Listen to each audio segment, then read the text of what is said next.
हाय viewers, हमने last video में accounting equation पे बात की थी। उसका लिंक आपको नीचे डिस्क्रिप्शन में मिल जाएगा। आज हम जर्नल एंट्रीज पे बात करेंगे। आज का लेक्चर बहुत इम्पॉर्टेंट है बिकॉज जिस तरह मैथ सीखने के लिए हमें अकाउंटिंग आनी चाहिए, इसी तरह अकाउंटिंग सीखने के लिए हमें सबसे पहले जर्नल एंट्रीज आनी चाहिए। हमें पता होना चाहिए कि किसी भी ट्रांजैक्शन की जर्नल एंट्री कैसे करनी है। जर्नल एंट्रीज अकाउंटिंग सब्जेक्ट की बेसिस हैं। आज इस लेक्चर में कोई अकाउंटिंग रूल की बात नहीं करूंगी। आज हम अकाउंटिंग को साइड पर रखेंगे और जनरल बात करेंगे और हम देखेंगे कि बिजनेस की जो ट्रांजैक्शन होती हैं उसको कैसे एनालाइज करते हैं।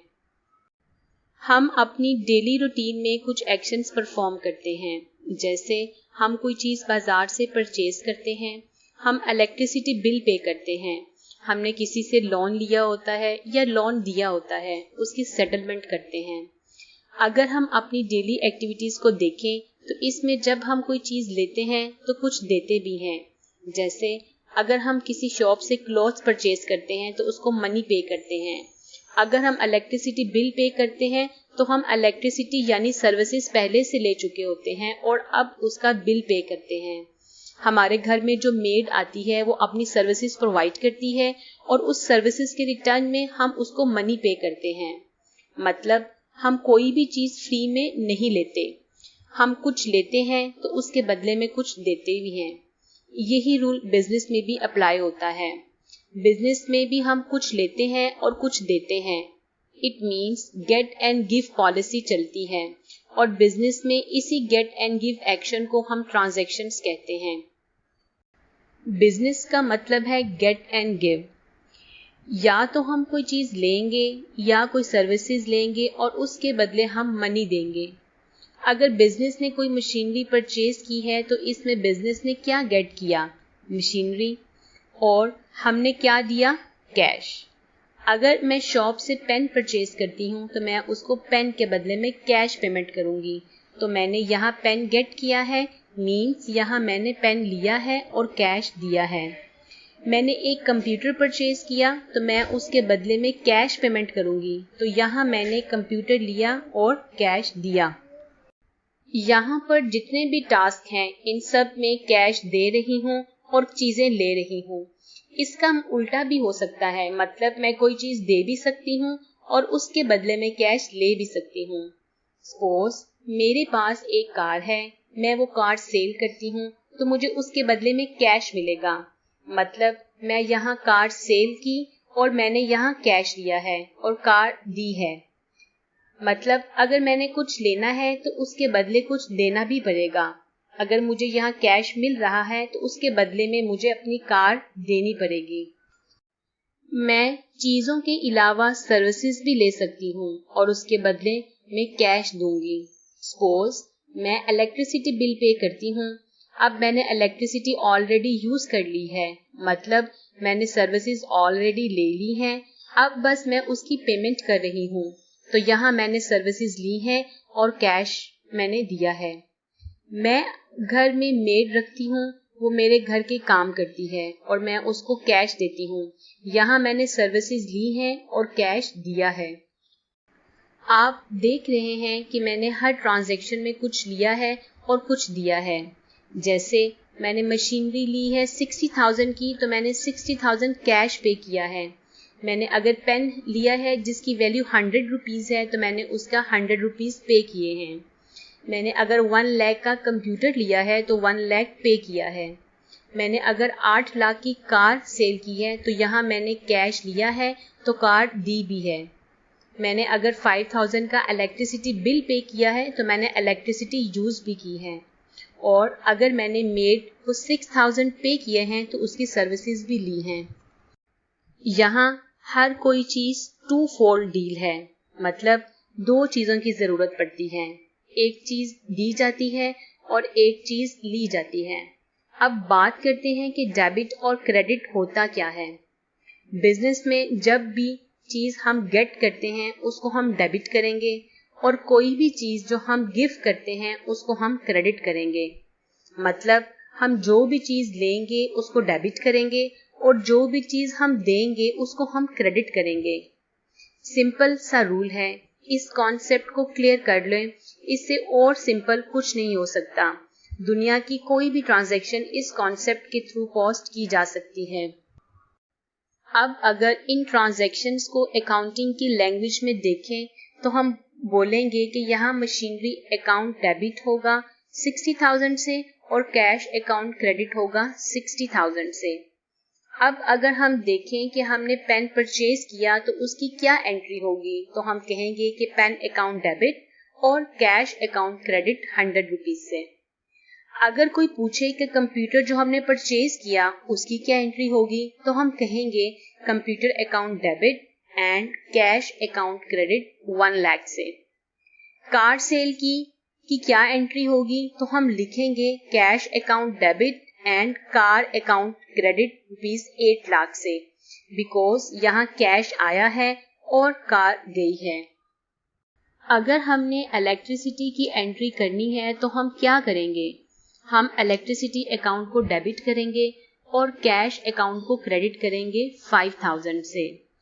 हम मेड की एंट्री कैसे करेंगे, हम सर्विसेज अकाउंट डेबिट करेंगे और कैश अकाउंट क्रेडिट करेंगे 5,000 से। So simple.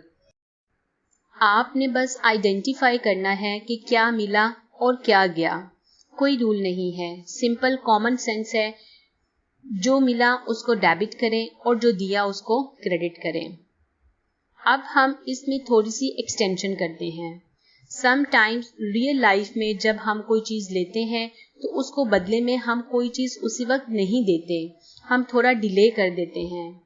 सपोज मेरा शॉप पे क्रेडिट अकाउंट यानी उधार अकाउंट चलता है। मैं शॉप पे जाती हूँ और पेन परचेज करती हूँ और शॉप वाले को कहती हूँ कि इसको मेरे अकाउंट में लिख लो। अब यहाँ पेन तो मुझे फौरन मिल गया, बट उसके बदले मैंने उसको कुछ नहीं दिया, लेकिन मैंने उसके साथ प्रॉमिस किया है कि मेरे अकाउंट में लिख लो, इसकी पेमेंट मैं बाद में करूंगी। इट मीन्स मैंने यहाँ प्रॉमिस दिया है। अब हम कैसे लिखेंगे, मैंने क्या लिया, पेन, और उसके बदले मैंने क्या दिया, एक प्रॉमिस। तो हम गेट वाले कॉलम में लिखेंगे पेन और गिव वाले कॉलम में उस शॉप वाले का नाम लिखेंगे जिससे मैंने प्रॉमिस किया है। सपोज शॉप वाले का नाम है अली स्टेशनरी, तो हम यहाँ अली स्टेशनरी लिखेंगे।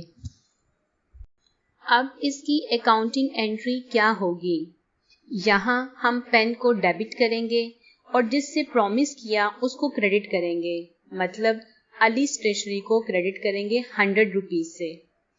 अब मैं कुछ दिन के बाद उस शॉप वाले को पेन की पेमेंट कर देती हूँ, तो अब यहाँ क्या सिचुएशन होगी, यहाँ मैंने क्या दिया है, मैंने यहाँ कैश दिया है, इसलिए हम गिव वाले कॉलम में कैश लिखेंगे।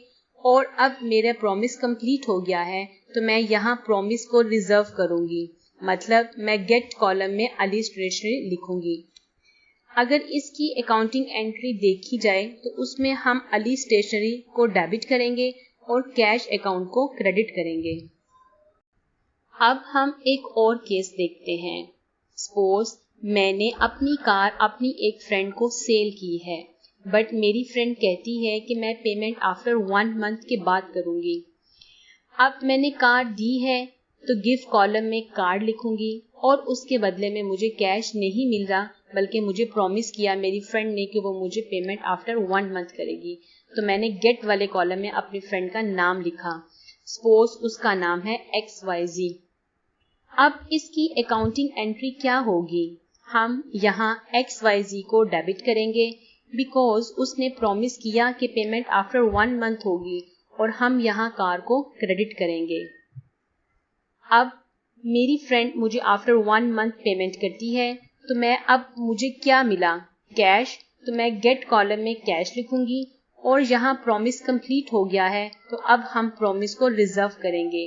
यहाँ प्रॉमिस को हम गिव कॉलम में लिखेंगे। इसकी अकाउंटिंग एंट्री क्या होगी, हम यहाँ कैश को डेबिट करेंगे और XYZ को क्रेडिट करेंगे। अब हम इस केस को थोड़ा और चेंज करते हैं। सपोज मैं अपनी कार अपनी फ्रेंड को सेल करती हूँ और मेरी फ्रेंड कहती है कि मैं 5 लाख अभी दूंगी और 3 लाख आफ्टर 1 मंथ पे करूंगी। अब मैं गिव कॉलम में लिखूंगी कार बिकॉज मैंने कार दी है और मुझे उसके बदले में क्या मिला है। मुझे 5 लाख कैश मिला है और 3 लाख का प्रॉमिस मिला है। मैं गेट कॉलम में 5 लाख लिखूंगी और अपने फ्रेंड का नाम लिखूंगी। अब इसकी अकाउंटिंग एंट्री बनेगी कैश डेबिट 5 लाख से और XYZ डेबिट 3 लाख से और कार क्रेडिट 8 लाख से। अब आफ्टर 1 मंथ मेरी फ्रेंड मुझे 3 लाख पे कर देती है, तो मुझे अब यहाँ कैश मिला, तो मैं गेट कॉलम में 3 लाख लिखूंगी और गिव कॉलम में अपने फ्रेंड का नाम लिखूंगी, बिकॉज उसने प्रॉमिस कंप्लीट किया है और मैंने उसको डिजर्व कर दिया है। इसकी अकाउंटिंग एंट्री होगी कैश अकाउंट डेबिट और XYZ अकाउंट क्रेडिट 3 लाख से। अब सम टाइम ऐसा होता है कि हमें कुछ मिलता है बट हम उसके बदले कुछ नहीं देते, तो हम उसकी एंट्री क्या करेंगे। सपोज हमें एक मोबाइल कहीं से मिल जाता है जिसकी वैल्यू 10,000 है। अब हम इसकी क्या एंट्री करेंगे।